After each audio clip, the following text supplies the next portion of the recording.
Welcome to ജെയിലൻ PSC. പുതിയൊരു വീഡിയോയിലേക്ക് എല്ലാവർക്കും സ്വാഗതം.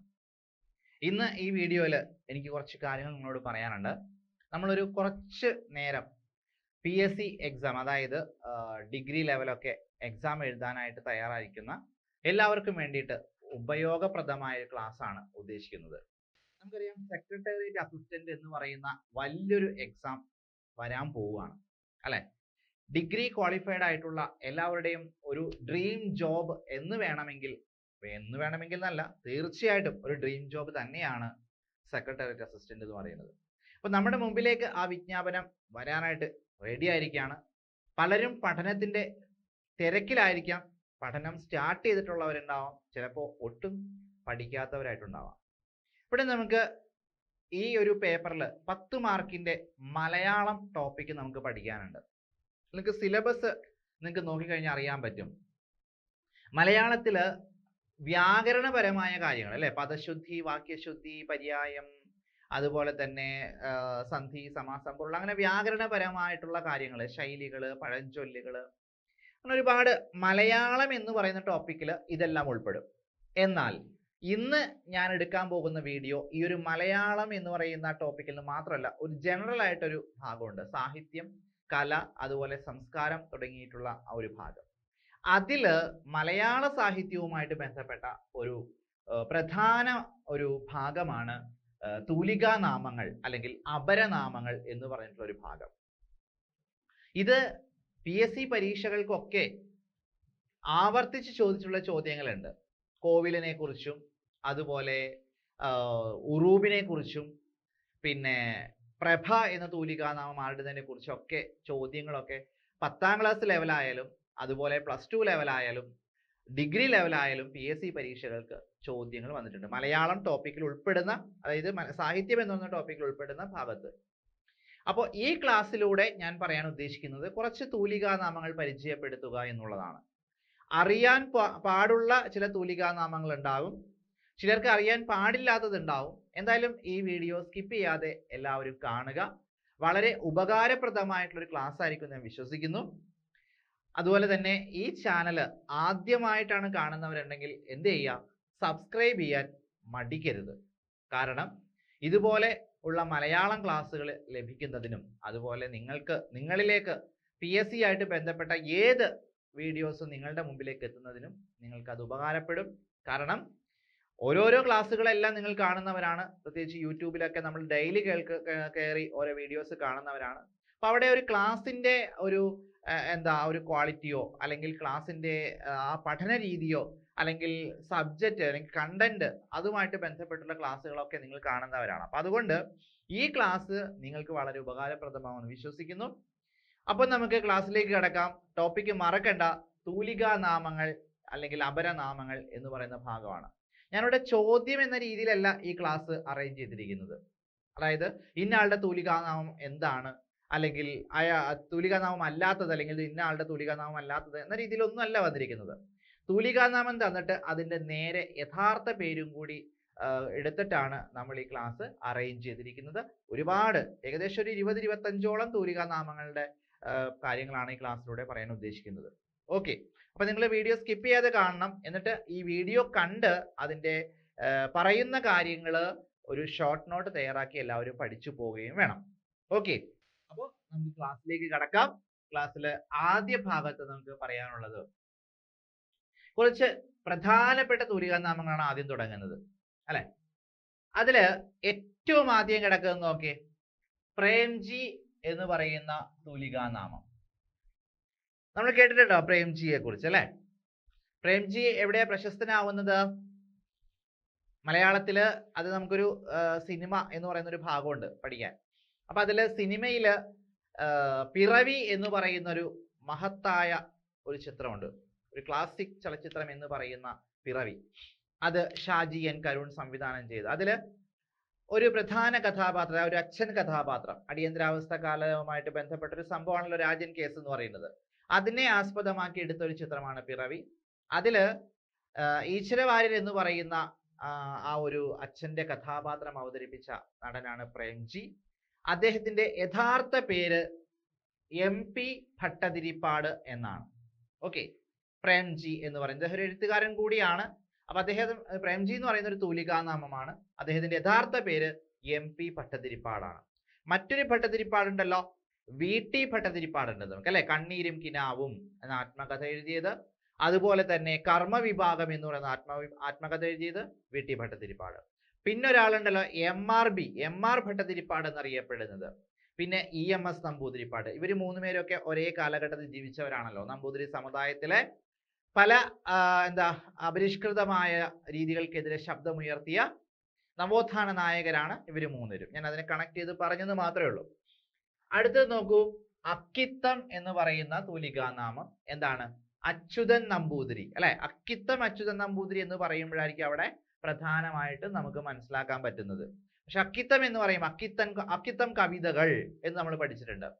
അക്കിത്തത്തിന് പ്രത്യേകത എന്താണെന്ന് അറിയാലോ?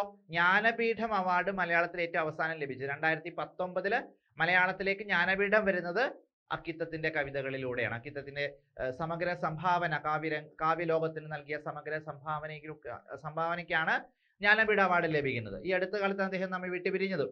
അപ്പൊ അക്കിത്തത്തിന്റെ യഥാർത്ഥ പേര് അച്യുതൻ നമ്പൂതിരി എന്നാണ്. മൂന്നാമത്തേതാണ് VKN എന്ന് പറയുന്ന VK നാരായണൻ നായർ. യഥാർത്ഥ പേര് VK നാരായണൻ നായർ. VKN കഥകൾ അല്ലെ. എന്താണ്? പയ്യൻ കഥകൾ അല്ലെ. പയ്യൻ എന്ന് പറയുന്ന കഥാപാത്രത്തെ നമുക്ക് സമ്മാനിച്ച VKN നർമ്മത്തോടുകൂടി, പ്രത്യേകിച്ച് സാമൂഹ്യ ആക്ഷേപഹാസ്യം അല്ലെങ്കിൽ സോഷ്യൽ സറ്റയർ എന്ന് പറഞ്ഞിട്ടുള്ള ആ രീതിയിലൂടെ കൃതികൾ രചിച്ച കഥാപാത്രങ്ങൾ നമുക്ക് സമ്മാനിച്ച ഒരു എഴുത്തുകാരനാണ് VKN. VKN ഫലിതങ്ങൾ തന്നെ വളരെ പ്രസിദ്ധമാണ്. അദ്ദേഹത്തിന്റെ യഥാർത്ഥ പേരാണ് VK നാരായണൻ നായർ എന്ന് പറയുന്നത്. നാലാമത്തെ പേരാണ് വിലാസിനി എന്ന് പറയുന്ന തൂലികാനാമം. യഥാർത്ഥ പേര് MK മേനോൻ. MK മേനോന്റെ തൂലികാനാമമാണ് വിലാസിനി എന്ന് പറയുന്നത്. വിലാസിനിയുടെ പ്രത്യേകത എന്താണ്? അതും PSC പരീക്ഷയ്ക്ക് ചോദിക്കാറുണ്ട് അല്ലെ. എന്താണ്? മലയാളത്തിലെ ഏറ്റവും വലിയ നോവലായ ഏതാണ്? അവകാശികൾ. മലയാളത്തിലെ ഏറ്റവും വലിയ നോവലായ അവകാശികൾ നമുക്ക് സമ്മാനിച്ച എഴുത്തുകാരനാണ് വിലാസിനി. യഥാർത്ഥ പേര് MK നായർ എന്നാണ്. ഇതുപോലെ ഒരു സ്ത്രീ പരമായിട്ടുള്ള സ്ത്രീകളുടേതായിട്ടുള്ള തൂലികാനാമങ്ങൾ സ്വീകരിച്ച വ്യക്തികൾ ഒരുപാട് പേരുണ്ട്. വിലാസിനി, അതുപോലെ പ്രഭ, പിന്നെ ആശാ മേനോൻ. ഇവരൊക്കെ എന്താണ്? സ്ത്രീകളുടെ പേരുകൾ സ്വീകരിച്ചവരാണ്. സുമംഗല തുടങ്ങിയ പേരുകളൊക്കെ അറിയാലോ. അപ്പൊ അതെല്ലാം നമുക്ക് ഡിസ്കസ് ചെയ്യാം. അപ്പോൾ ആ ഒരു വിലാസിനി എന്ന് പറയുന്നത് MK മേനോനാണ്. MK മേനോന്റെ തൂലികാനാമമാണ് വിലാസിനി. മറക്കരുത്, മലയാളത്തിലെ ഏറ്റവും വലിയ നോവലായ അവകാശികൾ എഴുതിയ ആളാണ് വിലാസിനി. മലയാളത്തിലെ രണ്ടാമത്തെ വലിയ നോവൽ അപ്പൊ ഏതായിരിക്കും? കയർ എന്നാണ് മലയാളത്തിലെ രണ്ടാമത്തെ വലിയ നോവൽ എന്ന് പറയുന്നത്. എഴുതിയത് തകഴിയാണ്. ജ്ഞാനപീഠ അവാർഡ് ലഭിച്ച കൃതിയാണ്. ഓക്കെ, അത് കണക്റ്റഡ് ആയിട്ട് ഞാൻ പറഞ്ഞെന്ന് മാത്രമേ ഉള്ളൂ. പിന്നെ അടുത്തത് സഞ്ജയൻ എന്ന് പറയുന്ന തൂലികാനാമം. ഹാസ്യ സാഹിത്യകാരനായ സഞ്ജയൻ അല്ലെ. രുദ്രാക്ഷ മഹാത്മ്യം എന്ന് പറയുന്ന പണ്ടത്തെ 10ാം ക്ലാസ്സിലൊക്കെ പഠിച്ച കുട്ടികൾ ഓർക്കുന്നുണ്ടാവും. പറങ്ങോടനും സഞ്ജയനും കഥാപാത്രങ്ങളായി വരുന്ന ഒരു ഒരു സ്വന്തം ജീവിതകഥ പകർത്തി എഴുതിയ ഒരു ലേഖനം രുദ്രാക്ഷ മഹാത്മ്യം. അതൊക്കെ നമുക്ക് സമ്മാനിച്ച, അതായത് സമൂഹത്തിലെ ഒരുപാട് കാര്യങ്ങളെയൊക്കെ അതിനിശിതമായി വിമർശിച്ച ഒരു ഫലിത സമ്രാട്ടാണ്, ഒരു ഹാസ്യ സാഹിത്യകാരനാണ് സഞ്ജയൻ. യഥാർത്ഥ പേര് MR നായർ എന്നാണ്. മാണിക്കോത്ത് രാമുണ്ണി നായർ എന്നാണ് അദ്ദേഹത്തിന്റെ മുഴുവൻ പേര്. സഞ്ജയൻ എന്ന തൂലികാനാമം സ്വീകരിച്ച വ്യക്തി. അടുത്താണ് മലബാറി എന്ന് പറയുന്ന തൂലികാനാമം. ആരുടേതാണ്? KB അബൂബക്കർ എന്ന് പറയുന്ന എഴുത്തുകാരന്റെ തൂലികാനാമമാണ് മലബാറി എന്ന് പറയുന്നത്. മലബാറി എന്ന് പറയുമ്പോൾ മലബാർ മേഖലയിലെ കാര്യങ്ങളൊക്കെ, അവിടുത്തെ സാമൂഹ്യ സ്ഥിതികളെ കുറിച്ചൊക്കെ നമുക്ക് പരിചയപ്പെടുത്തി തന്ന എഴുത്തുകാരനാണ് KB അബൂബക്കർ. അദ്ദേഹത്തിന്റെ പേരാണ് മലബാറി എന്ന് പറയുന്നത്. തൂലികാനാമം കേട്ടോ, അദ്ദേഹത്തിന്റെ തൂലികാനാമമാണ് മലബാറി എന്ന് പറയുന്നത്. ഓക്കെ, അപ്പൊ ഒന്നുകൂടെ ഞാൻ പരിചയപ്പെടുത്താണ്. Premji MP Bhattathiripad, Akkitham Achuthan Namboothiri, VKN VK Narayanan Nair, Vilasini MK Menon, അതുപോലെ സഞ്ജയൻ MR നായർ, അതുപോലെ മലബാറി KB അബൂബക്കർ. അടുത്ത ഭാഗത്തേക്ക് നമുക്ക് പോവാം. അടുത്ത ഭാഗം നോക്കാം. മാലി എന്ന തൂലികാനാമം. മാലി എന്ന തൂലികാനാമം ആരുടേതാണ്? V മാധവൻ നായർ എന്ന എഴുത്തുകാരന്റെ തൂലികാനാമമാണ് മാലി എന്ന് പറയുന്നത്. കുട്ടികൾക്ക് വളരെ ഇഷ്ടപ്പെടുന്ന മാലി ഭാഗവതം, മാലി ഭാരതം തുടങ്ങിയിട്ടുള്ള മഹാഭാരത കഥകളും ഭാഗവതവും, അതുപോലെ മാലി രാമായണം, ഇതെല്ലാം നമുക്ക് സമ്മാനിച്ച കുട്ടികൾക്ക് വേണ്ടി വായിക്കാൻ വേണ്ടിയിട്ട് രചിച്ച കൃതികളാണെല്ലാം. അതുകൊണ്ട് തന്നെ മാലി കൃതികൾ, മാലിയുടെ കൃതികൾ എന്ന രീതിയിൽ അറിയപ്പെടുന്നു. മാലി ഭാരതം, മാലി രാമായണം എന്നൊക്കെ പറയുന്നത് അത് എഴുതിയത് മാലിയാണ്. യഥാർത്ഥ പേരാണ് വി മാധവൻ നായർ എന്ന് പറയുന്നത്. Okay, V Madhavan Nair. അടുത്ത് നോക്കൂ, പി എന്നറിയപ്പെടുന്നത്, നമുക്ക് വേറെ ഒന്നും അന്വേഷിച്ചു പോകണ്ട, പി എന്നറിയപ്പെടുന്നത് മഹാകവി പി കുഞ്ഞിരാമൻ നായരാണ് അല്ലെ. അദ്ദേഹത്തിന് മറ്റൊരു സവിശേഷതയുണ്ടല്ലോ, പ്രകൃതിയുടെ കാമുകൻ എന്ന് വിളിക്കപ്പെടുന്ന മഹാകവി പി കുഞ്ഞിരാമൻ നായർ. കളിയച്ഛൻ എന്ന കവിത ഓർക്കുക, അദ്ദേഹത്തിന്റെ മഹത്തായ ഒരു സൃഷ്ടിയാണ് കളിയച്ഛൻ എന്ന് പറയുന്ന കവിത. അതുപോലെ അദ്ദേഹത്തിനെ കുറിച്ച് എഴുതപ്പെട്ട ഒരു കവിതയുണ്ട്, അതായത് പിയെ കുറിച്ച്, മഹാകവി പി കുഞ്ഞിരാമൻ നായരെ കുറിച്ച് എഴുതപ്പെട്ട ഒരു കവിതയുണ്ട്, ഒരു കൃതിയാണ്. ഏതാണ്? മേഘരൂപൻ എന്ന് പറഞ്ഞിട്ടുള്ള ഒരു കവിത. ആറ്റൂർ രവിവർമ്മ എഴുതിയ കൃതിയാണത്. അതുപോലെ അദ്ദേഹത്തിനെ കുറിച്ചുള്ള സിനിമയാണ്, പി കുഞ്ഞിരാമൻ നായരെ കുറിച്ച് ഇറങ്ങിയ ഒരു സിനിമയാണ് ഇവൻ മേഘരൂപൻ എന്ന് പറയുന്ന സിനിമ. പ്രകാശ് ബാരെ എന്ന് പറയുന്ന നടനാണ് അതിൽ പി ആയിട്ട് അഭിനയിച്ചത്. അപ്പൊ അതൊക്കെ കണക്റ്റഡ് ആയിട്ടുള്ള പോയിന്റ് ആണ്. തൂലികാനാമം പറയുമ്പോൾ അതുമായിട്ട് മാത്രമല്ല, അത് ബന്ധപ്പെട്ട് മറ്റുള്ള ടോപ്പിക്കുകളും കൂടി ഞാൻ പറഞ്ഞു പോകുന്നത് മാത്രമേ ഉള്ളൂ. അപ്പോൾ ഇവിടെ പി എന്ന് പറയുന്ന തൂലികാനാമമാരുടേതാണ്, മഹാകവി പി കുഞ്ഞിരാമൻ നായരുടെ പേരാണ്. പിന്നെ പാറപ്പുറത്ത് എന്ന് പറയുന്ന നോവലിസ്റ്റ്, മലയാള നോവലിസ്റ്റ്, നോവൽ സാഹിത്യത്തില് അറിയപ്പെടുന്ന ഒരു എഴുത്തുകാരനാണ് പാറപ്പുറത്ത്. എന്താണ് യഥാർത്ഥ പേര്? KE മത്തായി എന്നാണ് യഥാർത്ഥ പേര്. അദ്ദേഹത്തിന്റെ അരനാഴിക നേരം എന്ന് പറയുന്ന നോവലൊക്കെ വളരെ പ്രശസ്തമായിട്ടുള്ള കൃതികളാണ് പാറപ്പുറത്തിന്റെ. അതൊരു പേര്, പാറപ്പുറത്ത് എന്ന് പറയുന്ന ഒരു പേരിന് വ്യത്യസ്തമാണ് അല്ലെ, വളരെ വ്യത്യസ്ത ഒരു പേരാണ്. അപ്പോൾ അങ്ങനെയുള്ള ഒരു തൂലികാനാമം ആരുടേതാണ്? KE മത്തായിയുടെ കൃതി തൂലികാനാമമാണ്. ഓക്കെ, പിന്നെ അടുത്തത് നന്ദനാർ എന്ന് പറയുന്ന തൂലികാനാമം. നന്ദനാർ അതാണ് PC ഗോപാലന്റെ എന്താണ് പേരാണ്, തൂലികാനാമമാണ് നന്ദനാർ എന്ന് പറയുന്നത്. നേരത്തെ നമ്മൾ പറഞ്ഞ VKN, അതുപോലെ തന്നെ നന്ദനാർ തുടങ്ങിയവരൊക്കെ ഏതാണ്ട് മലയാള സാഹിത്യ ഒരേ കാലഘട്ടത്തിലൊക്കെ നിന്നിരുന്ന എഴുത്തുകാരാണ്. PC ഗോപാലൻ എന്നാണ് യഥാർത്ഥ പേര്. ഇനി നമ്മൾ ഈ PC ഗോപാലനെ കൂടാതെ PC കുട്ടിക്കൃഷ്ണൻ എന്ന് പറയുന്ന ഒരു എഴുത്തുകാരുണ്ടല്ലോ അല്ലെ, അങ്ങനെ പേര് പറഞ്ഞാൽ അറിയില്ല. യഥാർത്ഥ പേരെന്താണ്? അല്ല, തൂലികാനാമം എന്താണ്? ഉറൂബ് എന്നാണ് അദ്ദേഹത്തിന്റെ തൂലികാനാമം. അതായത് ഉമ്മാച്ചു പോലുള്ള കൃതികളൊക്കെ നമുക്ക് സമ്മാനിച്ച ഉറൂബ്. അദ്ദേഹത്തിന്റെ യഥാർത്ഥ പേര് PC കുട്ടിക്കൃഷ്ണൻ. ഇവിടെ PC ഗോപാലൻ എന്ന് പറഞ്ഞപ്പോൾ ഞാൻ അങ്ങോട്ട് പറഞ്ഞു പോയതാണ്, നമുക്ക് ഇനി ഭാഗത്തോടെ പറയുന്നുണ്ടാവും, എങ്കിലും ഞാൻ ഒന്നുകൂടി ഓർമ്മപ്പെടുത്തിയതാണ്. PC Gopalan നന്ദനാരും PC Kuttikrishnan ഉറൂബുമാണ്. രണ്ടും മാറിപ്പോകരുത്, കാരണം രണ്ടും PC എന്ന് പറയുന്ന ഇനീഷ്യൽ ഉള്ളത് കൊണ്ടാണ് മാറിപ്പോകരുതെന്ന് പറയാനുള്ള കാരണം. അടുത്ത എന്താണ്?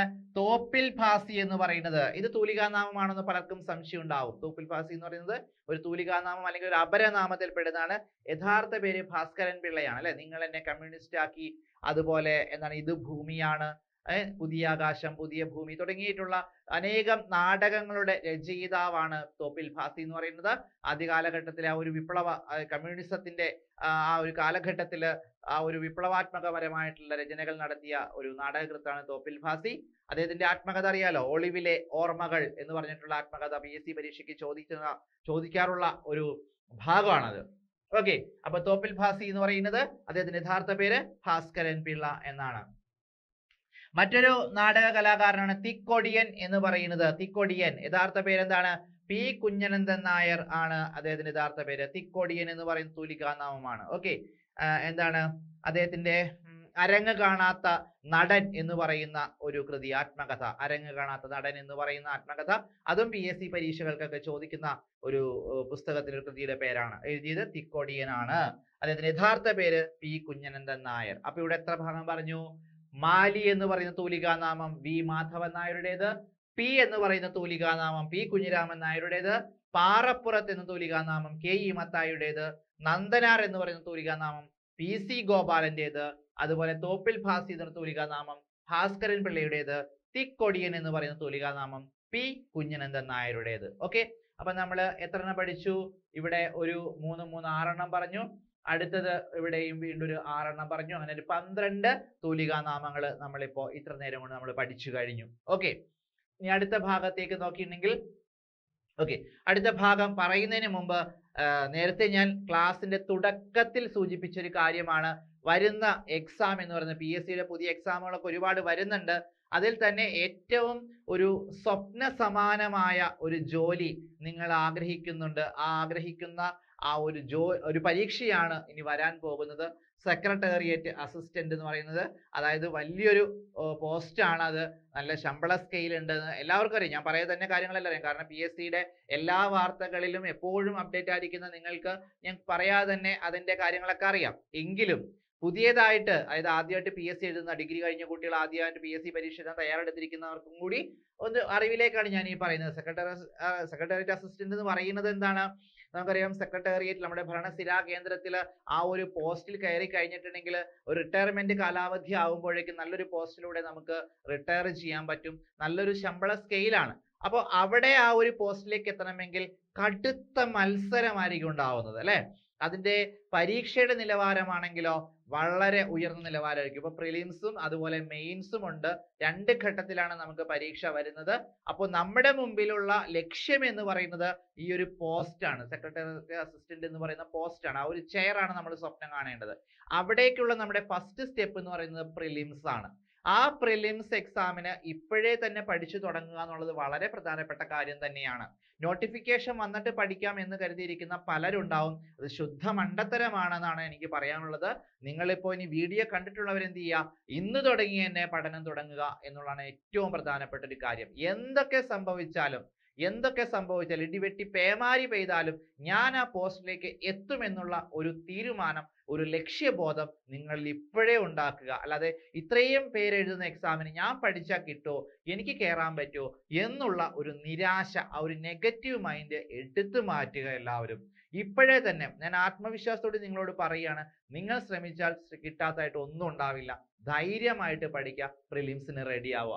അതിനു വേണ്ടിയിട്ട് നമ്മൾ ജയ്ലേൺ നിങ്ങളോടൊപ്പം ഉണ്ടാവും. നിങ്ങൾക്ക് അത് പ്രിലിംസ് മാത്രമല്ല മെയിൻ ബാച്ചും നമ്മൾ സ്റ്റാർട്ട് ചെയ്ത് കഴിഞ്ഞു. അപ്പോൾ നിങ്ങൾ പ്രിലിംസ് പാസ്സാക്കുക എന്നുള്ള ആദ്യ ഘട്ടത്തിലേക്ക് നിങ്ങളോടൊപ്പം ഞങ്ങൾ ഉണ്ടാവും. അതിൽ മലയാളം ക്ലാസ്സിൽ 10 ക്വസ്റ്റ്യൻസ് ആണ്, 10 മാർക്കാണ് വളരെ ഇമ്പോർട്ടന്റ് ആയിട്ടുള്ളത്. മറ്റു വിഷയങ്ങൾ, കറന്റ് അഫയേഴ്സ്, അതുപോലെ തന്നെ മറ്റു ടോപ്പിക്കുകൾ ഉണ്ടല്ലോ, അത് അവിടെയൊക്കെ GK അതുപോലെയൊക്കെ ആ ടോപ്പിക്കിലൊക്കെ ചിലപ്പോൾ നിങ്ങൾക്ക് കുറച്ച് മാർക്ക് സ്കോർ ചെയ്യാൻ പറ്റും. പക്ഷെ 10ൽ 10ഉം നേടുക മലയാളത്തിന് വളരെ പ്രധാനപ്പെട്ട ഒരു കാര്യം തന്നെയാണ്. മലയാളികളായി നമുക്ക് മാതൃഭാഷയിൽ പല രീതിയിൽ നമ്മൾ പഠിച്ചിട്ടുണ്ട്, സ്കൂൾ ലെവലിലൊക്കെ പഠിച്ചിട്ടുണ്ട്. കുറച്ചുകൂടി ആ ഒരു ബേസിക് ആയ കാര്യങ്ങൾക്ക് ഉണ്ടെങ്കിലും കുറച്ചുകൂടി ഒന്ന് ആത്മാർത്ഥത കാണിച്ചു കഴിഞ്ഞാൽ ഈ 10 മാർക്ക് ചിലപ്പോൾ നിങ്ങളുടെ റാങ്ക് മേക്കിംഗ് ആയിരിക്കും നിങ്ങൾ അവിടെ ഏറ്റവും മുമ്പിലേക്ക് എത്തിക്കുന്നത്. ഈ 10 മാർക്കായിരിക്കും. അപ്പോൾ അതുകൊണ്ട് മലയാളം നന്നായിട്ട് പഠിക്കാനായിട്ട് നിങ്ങളുടെ കൂടെ ഞാനും ഉണ്ടാവും. അത് പ്രിലിംസ് മെയിൻസ് നമുക്ക് ഒരുമിച്ച് പഠിക്കാം. നമ്മുടെ ക്ലാസ് സ്റ്റാർട്ട് ചെയ്തു കഴിഞ്ഞു, അഡ്മിഷൻ ഇപ്പോൾ നടന്നുകൊണ്ടിരിക്കുകയാണ്. വളരെ നിങ്ങൾക്ക് അഫോർഡബിൾ ആയിട്ടുള്ള ഒരു ഫീസാണ് ജയ്ലേൺ ഒരുക്കുന്നത്. അതിൽ എല്ലാവിധ സഹായങ്ങളുമായിട്ട് ഞങ്ങൾ അധ്യാപകരുണ്ടാവും. നിങ്ങൾക്ക് കൂടുതൽ ഡീറ്റെയിൽസ് അറിയുന്നതിന് വേണ്ടിയിട്ട് ഇവിടെ ഫോൺ നമ്പർ ഉണ്ട്, 9778285055 എന്ന നമ്പർ ഓർത്ത് വെക്കുക. വീഡിയോ വീണ്ടും കണ്ട് അതിൽ നിന്നും ആ നമ്പർ എടുത്ത് നിങ്ങൾക്ക് വിളിക്കാം. നിങ്ങൾക്ക് തീർച്ചയായിട്ടും അഡ്മിഷൻ എടുക്കാം, ധൈര്യപൂർവ്വം ചേരാം. കാരണം ഞാൻ പറഞ്ഞില്ലേ, പലരും ഒരു നിരാശ എന്ന് പറയാൻ പറ്റില്ല, ഒരു നെഗറ്റീവ് മനസ്സോടെയൊക്കെ ഇരിക്കുന്നത്. ഞാൻ പഠിച്ചാൽ കിട്ടുമോ, എനിക്ക് ആ ഒരു ജോലിയിലേക്ക് എത്താൻ പറ്റുമോ എന്നുള്ള, പഠിച്ച് തീരുമോ, ഇങ്ങനെയുള്ള ഒരുപാട് ചിന്തകളായിരിക്കും. അതെല്ലാം മാറ്റി വെക്കുക. നമ്മൾ മുൻപോട്ട് വെച്ച കാല് മുൻപോട്ട് തന്നെ വെക്കുക. കാരണം ഒരു പോസിറ്റീവ് മൈൻഡ് നമ്മൾ ഉണ്ടാക്കുക, സ്വയം തിരിച്ചറിയുക എന്നുള്ളതാണ് ആദ്യം വേണ്ടത്. എനിക്കത് ചെയ്യാൻ പറ്റും എന്നുള്ള ഒരു ചിന്ത നിങ്ങളിൽ ഉണ്ടാവുക. ഓക്കെ, അപ്പോൾ മലയാളം പരീക്ഷയ്ക്കല്ല, മലയാളം ക്വസ്റ്റ്യൻസിന് മലയാളം 10 മാർക്ക് നിങ്ങൾക്ക് വാങ്ങിത്തരുന്ന കാര്യം ഞാൻ ഏറ്റു. ധൈര്യമായിട്ട് ജോയിൻ ചെയ്യാം. ഈ ക്ലാസ്സുകളിൽ ജയ്ലേൺ നിങ്ങളോടൊപ്പം ഉണ്ടാവും. ഒന്നുകൂടി നമ്പർ ഞാൻ പറയാം, 9778285055.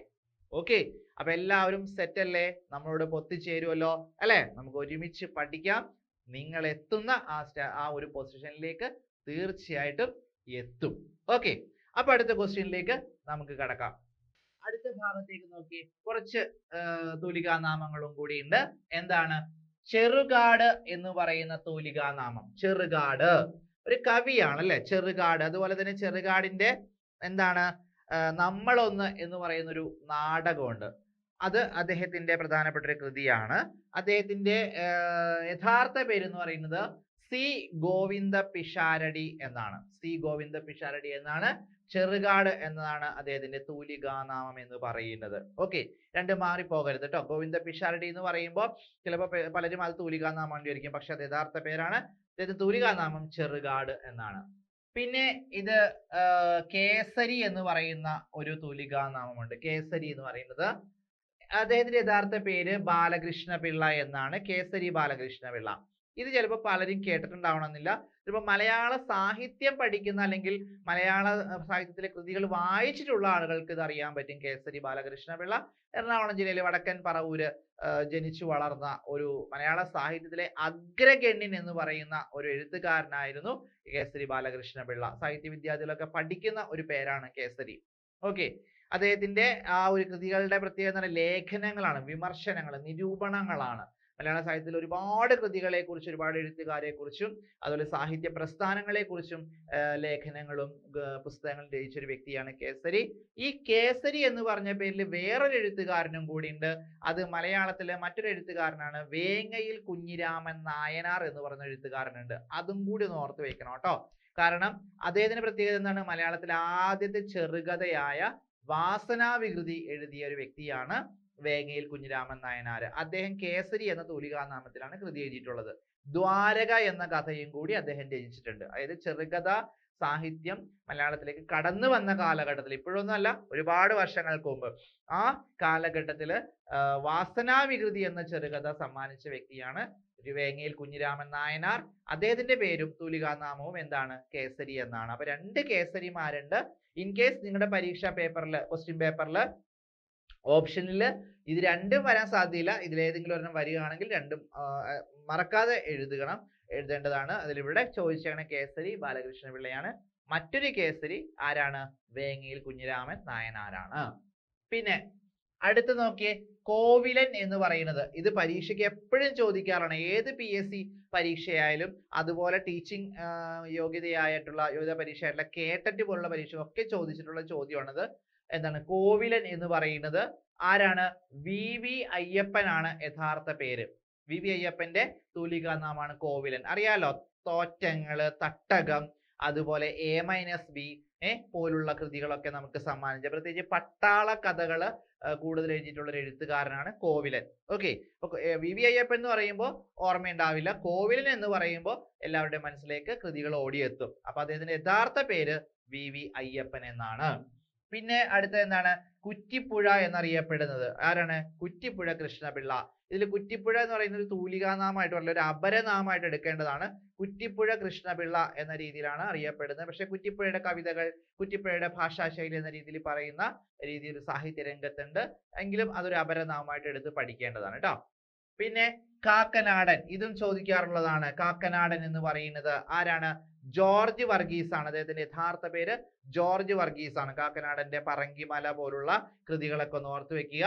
അപ്പൊ കാക്കനാടന്റെ കൃതികൾക്ക് ഉണ്ടാവുന്ന ഒരു മണ്ണിന്റെ മണമുള്ള, ഒരു സാധാരണക്കാരുടെയൊക്കെ കഥ പറയുന്ന, മലയോര കർഷകരുടെ കഥകളൊക്കെ പറഞ്ഞിട്ടുള്ള ഒരുപാട് കൃതികൾ കാക്കനാടന്റെ കൃതികളായിട്ട് വന്നിട്ടുണ്ട്. അപ്പൊ അതിൽ കാക്കനാടൻ എന്ന് പറയുമ്പോൾ കാക്കനാടൻ അതൊരു തൂലികാനാമമാണെന്ന് ഓർക്കുക. ഒരു സ്ഥലത്തിന്റെ പേരെന്ന രീതിയിലല്ല. യഥാർത്ഥ പേര് ജോർജ് വർഗീസ് എന്നാണ്. പിന്നെ ഒരു കാനം എന്ന് പറഞ്ഞിട്ടുള്ള ഒരു എഴുത്തുകാരുണ്ട്. EJ ഫിലിപ്പ് എന്നാണ് യഥാർത്ഥ പേര്. കാനം EJ എന്നുകൂടി ചില സമയത്തൊക്കെ സ്ഥലങ്ങളിലൊക്കെ കണ്ടിട്ട് കാനം EJ എന്ന് പറയുന്നത്. യഥാർത്ഥ പേര് EJ ഫിലിപ്പ്. അദ്ദേഹത്തിന്റെ തൂലികാനാമം എന്ന് പറയുന്നത് കാനം എന്നാണ്. അപ്പൊ എന്തൊക്കെ പറഞ്ഞു? ചെറുകാട് എന്ന് പറയുന്നത് സി ഗോവിന്ദ പിഷാരടി എന്ന വ്യക്തിയാണ്. കേസരി എന്ന തൂലികാനാമം ബാലകൃഷ്ണ പിള്ള. ഒരുമിച്ച് പറയുകയാണെങ്കിൽ കേസരി ബാലകൃഷ്ണ പിള്ള എന്നാണ്. മറ്റൊരു കേസരി പറഞ്ഞത് വേങ്ങയിൽ കുഞ്ഞിരാമൻ നായനാർ എന്നാണ്. പിന്നെ കോവിലൻ എന്ന് പറയുന്ന യഥാർത്ഥ പേര് VV അയ്യപ്പൻ. കുറ്റിപ്പുഴ എന്ന് പറയുന്നത് കുറ്റിപ്പുഴ കൃഷ്ണപിള്ള. കാക്കനാടൻ എന്ന് പറയുന്നത് ജോർജ് വർഗീസ്. കാനം എന്ന് പറയുന്നത് EJ ഫിലിപ്പ് എന്നാണ്. ഓക്കെ, ഈ പേരുകളൊക്കെ കൃത്യമായിട്ട് പഠിക്കുക. അടുത്തത് എന്താന്ന് നോക്കാം. കപിലൻ എന്ന് പറയുന്ന പേര്. കപിലൻ എന്ന് പറയുന്നത് K പത്മനാഭൻ നായരാണ്. കപിലൻ എന്ന് പറയുന്നത് K പത്മനാഭൻ നായരാണ്. അടുത്തത് ഓംചേരി എന്ന് പറയുന്നത് N നാരായണപിള്ള. ഈ അടുത്ത ദിവസമാണ് ഓംചേരി നാരായണപിള്ള നമ്മളെ വിട്ടുപിരിഞ്ഞത്. നാടകാചാര്യന്മാരിൽ ഒരാളാണ് ആര്? ഓംചേരി N നാരായണപിള്ള എന്നറിയപ്പെടുന്നത് കേട്ടോ. പിന്നെ ഒളപ്പമണ്ണ എന്ന് പറയുന്ന ഒളപ്പമണ്ണ കവിതകൾ എന്നറിയപ്പെടുന്നത് ആരുടേതാണ്? സുബ്രഹ്മണ്യൻ നമ്പൂതിരി. ഒളപ്പമണ്ണ സുബ്രഹ്മണ്യൻ നമ്പൂതിരി എന്നാണ് നമ്പൂതിരിപ്പാട് എന്നാണ് അദ്ദേഹത്തെ അറിയപ്പെടുന്നത്. എങ്കിൽ ഒളപ്പമണ്ണ കവിതകൾ എന്ന് പറയുന്നുണ്ട്. പിന്നെ ഏകലവ്യൻ എന്ന് പറയുന്നത്, ഏകലവ്യൻ എന്ന എഴുത്തുകാരന്റെ നോക്കി പേര് നോക്കിയേ, KM മാത്യൂസ്. കണ്ടോ, ആ തൂലികാനാമവും യഥാർത്ഥ പേരും തമ്മിൽ യാതൊരു ബന്ധവും ഇല്ലാത്ത ഒരു പേരാണ്. അപ്പൊ അതുകൊണ്ട് തെറ്റിദ്ധാരണ പലർക്കും ഉണ്ടാവും. അപ്പൊ കൃത്യമായിട്ടത് മനസ്സിലാക്കി പഠിക്കുക. ഏകലവ്യൻ എന്ന് പറയുന്നത് അദ്ദേഹത്തിന്റെ യഥാർത്ഥ പേര് KM മാത്യൂസ് എന്നാണ്. പിന്നെ ഉറൂബ് ഞാൻ നേരത്തെ സൂചിപ്പിച്ചു. ഉറൂബ് ഇവിടെ ഇടയിൽ ഞാൻ പറയൂന്ന് ഞാൻ പറഞ്ഞിട്ടുണ്ടായിരുന്നു. അപ്പോൾ തീർച്ചയായിട്ടും മനസ്സിലായിട്ടുണ്ടാവുമല്ലോ. ഉറൂബ് എന്ന് പറയുന്നത് PC കുട്ടിക്കൃഷ്ണൻ. എവിടെയാണ് ഞാൻ പറഞ്ഞത്? നന്ദനാരെ സൂചിപ്പിച്ചപ്പോഴാണ് അല്ലെ, PC ഗോപാലൻ അവിടെ പറഞ്ഞപ്പോഴാണ് ഇവിടെ PC കുട്ടിക്കൃഷ്ണന്റെ കാര്യം ഞാൻ പറഞ്ഞത്. ഉറൂബ് എന്നാണ് അദ്ദേഹത്തിന്റെ തൂലികാനാമം. പിന്നെ ഇന്ദുചൂടൻ, പക്ഷികളെ കുറിച്ചിട്ടൊക്കെ പഠനങ്ങളൊക്കെ നടത്തിയിട്ടുള്ള ഒരു എഴുത്തുകാരനാണ് ഇന്ദുചൂടൻ. അദ്ദേഹത്തിന്റെ യഥാർത്ഥ പേര് KK നീലകണ്ഠൻ എന്ന് പറയുന്ന പേരാണ്, ഇന്ദുചൂടൻ. ഓക്കെ, അപ്പൊ എന്തൊക്കെയാണ് ഇവിടെ? കപിലൻ എന്ന് പറയുന്നത് K പത്മനാഭൻ നായർ, അതുപോലെ ഓംചേരി എന്ന് പറയുന്നത് N നാരായണ പിള്ള, അതുപോലെ ഒളപ്പമണ്ണ എന്ന് പറയുന്നത് സുബ്രഹ്മണ്യൻ നമ്പൂതിരിപ്പാട്, ഏകലവ്യൻ എന്ന് പറയുന്നത് KM മാത്യൂസ്, അതുപോലെ ഉറൂബ് എന്ന് പറയുന്നത് PC കുട്ടിക്കൃഷ്ണൻ, ഇന്ദുചൂടൻ എന്ന് പറയുന്നത് KK നീലകണ്ഠൻ. ഓക്കെ, അടുത്ത ഭാഗം ഇടശ്ശേരി എന്ന് പറയുന്നത്, ഇടശ്ശേരി തൂലികാനാമം ഒരു അപരനാമമാണ്. ഇടശ്ശേരി കവിതകൾ അല്ലെ, ഇടശ്ശേരി എന്ന് പറയുന്ന പേരെന്താണ്? ഗോവിന്ദൻ നായർ. ഇടശ്ശേരി ഗോവിന്ദൻ നായർ എന്നാണ് അറിയപ്പെടുന്നത് അല്ലെ. എന്താണ്? ശക്തിയുടെ കവി എന്നറിയപ്പെടുന്ന വ്യക്തിയാണ്, എന്ന കവിയാണ് ഇടശ്ശേരി. പൂതപ്പാട്ട്, കാവിലെപ്പാട്ട്, ഒരു പിടി നെല്ലിക്ക തുടങ്ങിയിട്ടുള്ള ഒരുപാട് കൃതികൾ, നെല്ലികുത്തുകാരി പാറുവിന്റെ കഥ, പുത്തൻകലവും അരിവാളും, കറുത്ത ചെട്ടിച്ചികൾ തുടങ്ങിയ ഒരുപാട് കൃതികൾ, കവിതകൾ രചിച്ച കവിയാണ് ഇടശ്ശേരി. അദ്ദേഹത്തിന്റെ യഥാർത്ഥ പേര് ഗോവിന്ദൻ നായർ, ഇടശ്ശേരി ഗോവിന്ദൻ നായർ. ഇതാ നേരത്തെ ഞാൻ പറഞ്ഞില്ലേ, വിലാസിനി എന്ന് പറയുന്ന പേര് പോലെ തന്നെ ആശാ മേനോൻ എന്ന് പറയുന്ന പേര്, ആശാ മേനോൻ എന്ന് പറയുന്നതാണ് K ശ്രീകുമാർ. K ശ്രീകുമാറിന്റെ തൂലികാനാമമാണ് ആശാ മേനോൻ എന്ന് പറയുന്നത്. നേരത്തെ വിലാസിനി എന്ന് പറഞ്ഞ പേര് പറഞ്ഞപ്പോ ഞാൻ പറഞ്ഞു അല്ലെ. അതിലെ പ്രഭ എന്ന് പറയുന്ന തൂലികാനാമം ആരുടേതാണ് ഇവിടെ കൊടുത്തിട്ടുണ്ട്, അത് കൂടുതൽ ഡീറ്റെയിൽ ഞാൻ പറയാം. ഓക്കെ, ആനന്ദ് എന്ന് പറയുന്ന തൂലികാനാമമാണെന്ന് എത്ര പേർക്ക് അറിയാം? ആനന്ദ്, ആനന്ദിന്റെ എന്താണ് ഗോവർദ്ധന്റെ യാത്രകള് തുടങ്ങിയുള്ള കൃതികൾ അല്ലെ, കുന്ദൻ തുടങ്ങിയ കഥാപാത്രങ്ങളൊക്കെ ഓർക്കുന്നില്ലേ? മരുഭൂമികൾ ഉണ്ടാവുന്ന നേരം, അങ്ങനെയുള്ള കൃതികളൊക്കെ ഒന്ന് ആലോചിച്ച് നോക്കിയേ. അതൊക്കെ എഴുതിയ വ്യക്തിയാണ് ആനന്ദ് എന്ന് പറയുന്നത്. ആൾക്കൂട്ടം, അതുപോലെ ആനന്ദിന്റെ ആൾക്കൂട്ടം എന്ന് പറയുന്ന നോവൽ, ഇതൊക്കെ നമുക്ക് സമ്മാനിച്ച ആനന്ദിന്റെ യഥാർത്ഥ പേര് P സച്ചിദാനന്ദനാണ് എന്ന് ഓർത്ത് വെക്കണം. മലയാളത്തിൽ മറ്റൊരു സച്ചിദാനന്ദൻ ഉണ്ട്, K സച്ചിദാനന്ദൻ ഉണ്ട്. അത് അദ്ദേഹം ഒരു കവിയാണ്, കേരള സാഹിത്യ അക്കാദമിയുടെ പ്രസിഡന്റ് ഒക്കെ ആയ വ്യക്തിയാണ്, കവിയാണ് K സച്ചിദാനന്ദൻ. അത് K സച്ചിദാനന്ദൻ, ഇത് P സച്ചിദാനന്ദൻ. അദ്ദേഹത്തിന്റെ തൂലികാനാമം ആനന്ദ് എന്നാണ്. ആരാണ് ആനന്ദ്? നോവൽ സാഹിത്യം അറിയാലോ, ഗോവർദ്ധന്റെ യാത്രകൾ പോലുള്ള കൃതികൾ എഴുതിയിട്ടുള്ള ആനന്ദ്. പിന്നെ അഭയദേവ് എന്ന് പറയുന്ന തൂലികാനാമം അയ്യപ്പൻ പിള്ള, യഥാർത്ഥ പേര് അയ്യപ്പൻ പിള്ള, അദ്ദേഹത്തിന്റെ തൂലികാനാമം അഭയദേവ് എന്നാണ്. പ്രഭ ഞാൻ നേരത്തെ സൂചിപ്പിച്ചു, ആരുടേതാണ്? വേറെ ആരുടേതല്ല, നമ്മുടെ വൈക്കം മുഹമ്മദ് ബഷീറിന്റെ തൂലികാനാമമായിരുന്നു. ആദ്യകാലത്ത് പ്രഭ എന്ന തൂലികാനാമത്തിലായിരുന്നു. അദ്ദേഹം ഒളിവിലായിരുന്ന സമയത്തൊക്കെ ആ തൂലികാനാമത്തിലാണ് കൃതികൾ രചിച്ചതെന്നാണ് പറയപ്പെടുന്നത്. ഓക്കെ, പിന്നെ സിനിക് എന്നറിയപ്പെടുന്നത് M വാസുദേവൻ നായരാണ്. ഈ ഒരു പേര് പലരും തെറ്റിക്കുന്നതാണ്. കാരണം M വാസുദേവൻ നായരുണ്ട് മലയാളത്തില്, MT വാസുദേവൻ നായരുണ്ട്. പക്ഷെ ഒരിക്കലും MT പോകരുത്. സിനിക് എന്ന് പറയുന്നത് M വാസുദേവൻ നായരാണെന്ന് ഓർത്തു വെക്കണം കേട്ടോ. തെറ്റിദ്ധാരണ ഉണ്ടാവാം. ഒരു അക്ഷരം മാറിപ്പോയി കഴിഞ്ഞാൽ അവിടെ ഉത്തരം തെറ്റിപ്പോകാം. മാറിപ്പോകാതെ കൃത്യമായി പഠിച്ചു വെക്കുക. സിനിക് എന്ന് പറയുന്നത് M വാസുദേവൻ നായരാണ്. അപ്പൊ ഇടശ്ശേരി ഗോവിന്ദൻ നായർ, ആശാ മേനോൻ, K ശ്രീകുമാർ, അതുപോലെ ആനന്ദ്, P സച്ചിദാനന്ദൻ, അഭയദേവ് അയ്യപ്പൻ പിള്ള, പ്രഭ എന്ന് പറയുന്നത് ബഷീർ, സിനിക് എന്ന് പറയുന്നത് M Vasudevan Nair. Okay, clear ആയല്ലോ? നമുക്ക് അടുത്ത ഭാഗത്തേക്ക് നോക്കാം. ഇനി നമുക്ക് ഈ തൂലികാനാമമല്ലാതെ മറ്റ് ചില വിശേഷണങ്ങളാണ് നമുക്ക് നോക്കേണ്ടത്. അത് വളരെ ഇമ്പോർട്ടന്റ് ആയിട്ടുള്ള കാര്യമാണ്. അതിൽ ഒന്നാമത്തത് കേരള മോപ്പസാങ് എന്നറിയപ്പെടുന്നത് തകഴി ശിവശങ്കര പിള്ളയാണ്. കേരള മോപ്പസാങ്, മോപ്പസാങ്ങിന്റെ കൃതികളെയൊക്കെ നമുക്ക് എന്താണ് തകഴിയെ സ്വാധീനിച്ചിട്ടുണ്ടായിരുന്നു. അതുകൊണ്ടാണ് കേരള മോപ്പസാങ് എന്നറിയപ്പെടുന്നത്, തകഴി എന്ന എഴുത്തുകാരൻ അറിയപ്പെടുന്നത്. ഓക്കെ, കയറും, അതുപോലെ തന്നെ രണ്ടിടങ്ങഴിയും, അതുപോലെ പതിത പങ്കജം, വെള്ളപ്പൊക്കത്തിൽ കൃതി, ഇങ്ങനെയുള്ള സമ്മാനിച്ച തകഴി, ചെമ്മീൻ, ഇതൊക്കെ എഴുതിയ തകഴിയെ അറിയപ്പെടുന്നത്, തകഴിയെ വിശേഷിപ്പിക്കുന്നത് കേരള മോപ്പസാങ് എന്നാണ്. കേരള ഇബ്സൻ എന്നറിയപ്പെടുന്നത് എൻ കൃഷ്ണപിള്ള. കേരള ഇബ്സൻ എന്നറിയപ്പെടുന്ന നാടകൃത്തായ എൻ കൃഷ്ണപിള്ളയാണ് കേരള ഇബ്സൻ എന്ന പേരിൽ വിശേഷിപ്പിക്കുന്നത്. കേരള പാണിനി എന്നറിയപ്പെടുന്നത് മലയാള വ്യാകരണത്തിന്റെ ഏറ്റവും അവസാനത്തെ വാക്കായ AR രാജരാജവർമ്മയാണ് കേരള പാണിനി. കേരള പാണിനീയം എന്ന് പറയുന്ന ഗ്രന്ഥം അദ്ദേഹം എഴുതിയിട്ടുള്ളതാണ്. അതുകൊണ്ടാണ് കേരള പാണിനി എന്ന് അദ്ദേഹത്തെ വിളിക്കുന്നത്. കേരള വാത്മീകി എന്നറിയപ്പെടുന്നത് വേറെ ആരുമല്ല, മഹാകവി വള്ളത്തോളാണ്. വള്ളത്തോൾ നാരായണ മേനോനെ വിശേഷിപ്പിക്കുന്നതാണ് കേരള വാത്മീകി എന്ന് പറയുന്നത്. കേരള ചോസർ എന്നറിയപ്പെടുന്നത് ആദ്യ കവിയായ ശ്രീരാമ കവിയാണ് അല്ലെ. അദ്ദേഹത്തിന്റെ കൃതി ഏതാണെന്ന് അറിയാലോ, രാമചരിതം അല്ലെ. മലയാളത്തിലെ ആദ്യ കാവ്യം എന്നറിയപ്പെടുന്ന രാമചരിതം എഴുതിയ ശ്രീരാമ കവിയാണ് കേരള ചോസർ എന്ന പേരിൽ അറിയപ്പെടുന്നത്. കേരള സ്കോട്ട് എന്നറിയപ്പെടുന്നത് CV രാമൻ പിള്ളയാണ്. ആരാണ് CV രാമൻ പിള്ള? മലയാളത്തിലെ ചരിത്ര നോവലുകൾ, ആദ്യകാല നോവലുകളിൽ 3 ഏതൊക്കെയാണ്? മാർത്താണ്ഡവർമ്മ, അതുപോലെ തന്നെ എന്താണ്, ധർമ്മരാജ, അതുപോലെ രാമരാജ ബഹദൂർ. ഈ 3 നോവലുകൾ, മാർത്താണ്ഡവർമ്മ, ധർമ്മരാജ, രാമരാജ ബഹദൂർ, ഈ 3 ചരിത്ര നോവലുകൾ നമുക്ക് സമ്മാനിച്ച എഴുത്തുകാരനാണ് CV രാമൻ പിള്ള. അതായത് കുന്തലതയും ഇന്ദുലേഖയും ഒക്കെ ശേഷം വരുന്ന നോവലുകളാണ് അദ്ദേഹത്തിന്റെ ഈ ചരിത്ര നോവലുകൾ എന്നറിയപ്പെടുന്നത്. അദ്ദേഹത്തിനെയാണ് കേരള സ്കോട്ട് എന്ന് വിളിക്കുന്നത്. അദ്ദേഹത്തിന്റെ മറ്റൊരു നോവലുണ്ട്, ചരിത്ര നോവലുകൾ കൂടാതെ ഒരു സാമൂഹ്യ നോവൽ എന്നറിയപ്പെടുന്ന നോവലുണ്ട്, പ്രേമാമൃതം എന്ന് പറയുന്ന നോവൽ കൂടി ഉണ്ട്. അതിന് സാമൂഹ്യ നോവൽ എന്നാണ് വിശേഷിപ്പിക്കുന്നത്. ഓക്കെ, ഇത്രയും ക്ലിയർ ആയല്ലോ. ഇനി അടുത്ത ഭാഗത്തേക്ക് നോക്കാം. കേരള തുളസീദാസ് എന്നറിയപ്പെടുന്നത് ആരാണ്? വെണ്ണിക്കുളം ഗോപാലക്കുറുപ്പാണ്. വെണ്ണിക്കുളം എന്ന് പറയുന്ന കവിയാണ്. അദ്ദേഹമാണ് കേരള തുളസീദാസൻ എന്നറിയപ്പെടുന്നത്.